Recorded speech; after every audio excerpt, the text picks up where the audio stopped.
Hello नमस्कार मित्रों, कैसे हैं आप सब। आप सभी का हमारे YouTube channel the beginners academy में स्वागत है। दोस्तों, हम रक्त के बारे में पढ़ रहे थे। रक्त का जो बेसिक है वो देख लिए थे कि रक्त क्या होता है, इसका पीएच मान कितना होता है, पुरुषों में रक्त कितना पाया जाता है, महिलाओं में कितना पाया जाता है, ये हम सब पढ़ लिए थे। यदि पिछला वीडियो नहीं देखे होंगे तो इस वीडियो को डिस्क्रिप्शन में डाल देंगे, देख लीजिएगा। आज हम इससे आगे पढ़ते हैं। रक्त किन किन अवयवों से मिलकर बना होता है, देख लेते हैं इसको। रक्त दो चीजों से मिलकर बना होता है बेसिकली, प्लाज्मा और कार्पल्स या रुधिराणु। प्लाज्मा प्लाज्मा क्या होता है? यह हल्के पीले रंग का एक चिपचिपा यह हल्के पीले रंग का एक चिपचिपा और हल्का क्षारीय प्रवृत्ति का द्रव्य है। क्या है प्लाज्मा? एक हल्का चिपचिपा और क्षारीय प्रवृत्ति का है। यह रक्त में 55 से 60% पाया जाता है। जो रक्त का 55 से 60% क्या पाया जाता है? प्लाज्मा। ठीक है, प्लाज्मा रक्त में कितना पाया जाता है? 55 से 60% के बीच में पाया जाता है। और प्लाज्मा में 90% जल होता है, 10% में ऑर्गेनिक और इनऑर्गेनिक सब्सटेंस होता है। ठीक है, रक्त में प्लाज्मा की मात्रा 55 से 60% होता है और प्लाज्मा में 90% जल और 10% में ऑर्गेनिक या इनऑर्गेनिक सब्सटेंस होता है। ठीक है, और प्लाज्मा में क्या होता है?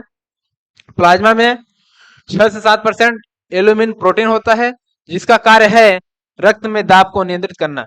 रक्त में दाब को नियंत्रित करना, रक्त दाब को नियंत्रित करना है ना, ब्लड प्रेशर को नियंत्रित करना। और प्लाज्मा में पाया जाने वाला प्रोटीन फाइब्रिनोजेन तथा प्रोथ्रोम्बिन होता है। यह प्लाज्मा में दो मुख्य प्रोटीन है, फाइब्रिनोजेन और प्रोथ्रोम्बिन। ठीक है, प्रोटीन रक्त का थक्का बनाने में मदद करता है। ये जो प्रोटीन है फाइब्रिनोजेन और प्रोथ्रोम्बिन, यह क्या करता है? रक्त का थक्का बनाने में मदद करता है। ठीक है, आगे देखते हैं।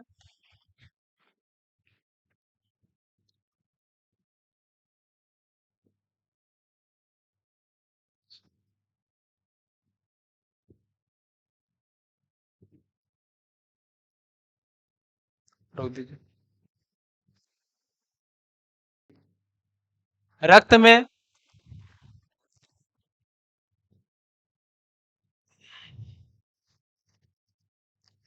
रक्त के सेरम में से रक्त के सेरम में से क्या फाइब्रिनोजेन नामक प्रोटीन निकाल देते हैं।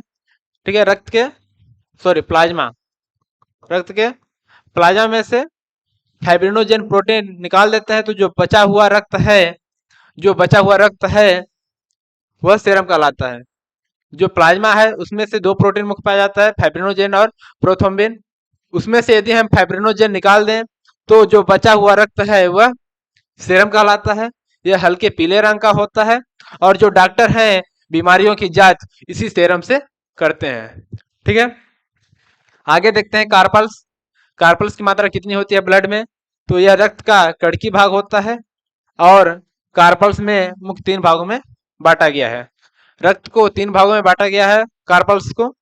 पहला आरबीसी है, रेड ब्लड कार्पल्स या लाल रक्त कणिका हिंदी में बोलते हैं। यह रुधिराणु का 99% भाग होता है। आरबीसी का आरबीसी जो है रुधिराणु का 99% भाग होता है और आरबीसी की कुल संख्या 5 मिलियन या 10 लाख होता है। ठीक, आगे देखते हैं आरबीसी को।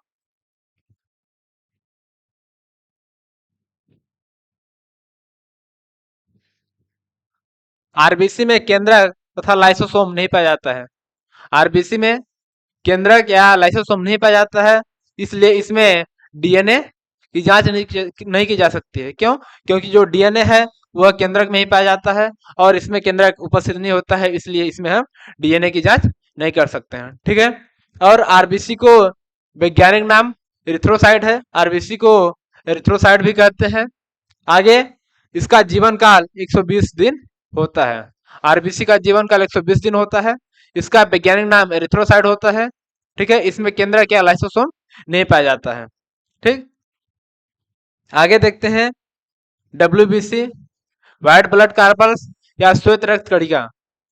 ठीक है, इसकी संख्या 8,000 से 10,000 के बीच में होती है। इसकी संख्या कितनी होती है? 8,000 से 10,000 के बीच में होती है। और WBC में केंद्रक पाया जाता है। WBC में केंद्रक उपस्थित होता है, इसलिए इसमें हम DNA की जांच कर सकते हैं। ठीक, और WBC में हीमोग्लोबिन नहीं होता है। हीमोग्लोबिन क्या कार्य करता है? रक्त को लाल बनाता है, और इसमें हीमोग्लोबिन नहीं होता है, इसलिए इसका रंग कैसा होता है? सफेद होता है। ठीक है, आगे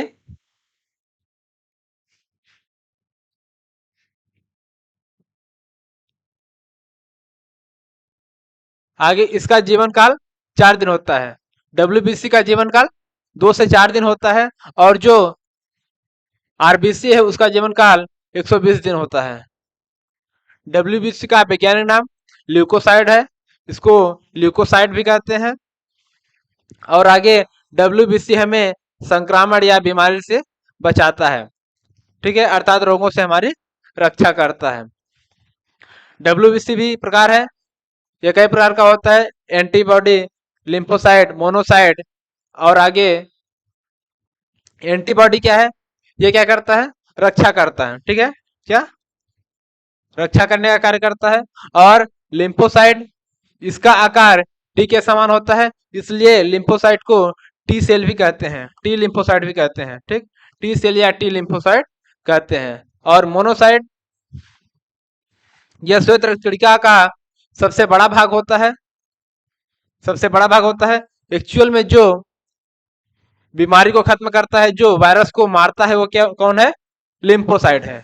ठीक है, यह क्या करता है?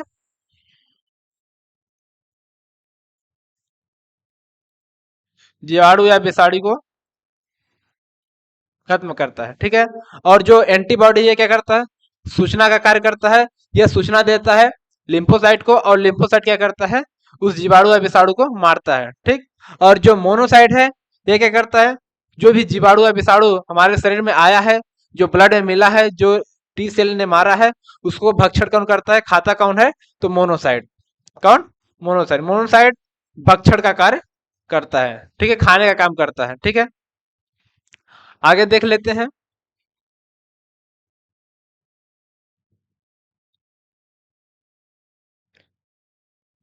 आगे हमारा प्लेटलेट्स। क्या है प्लेटलेट्स? इसे थ्रम्बोसाइट भी कहते हैं, जो इसका वैज्ञानिक नाम है थ्रम्बोसाइट है।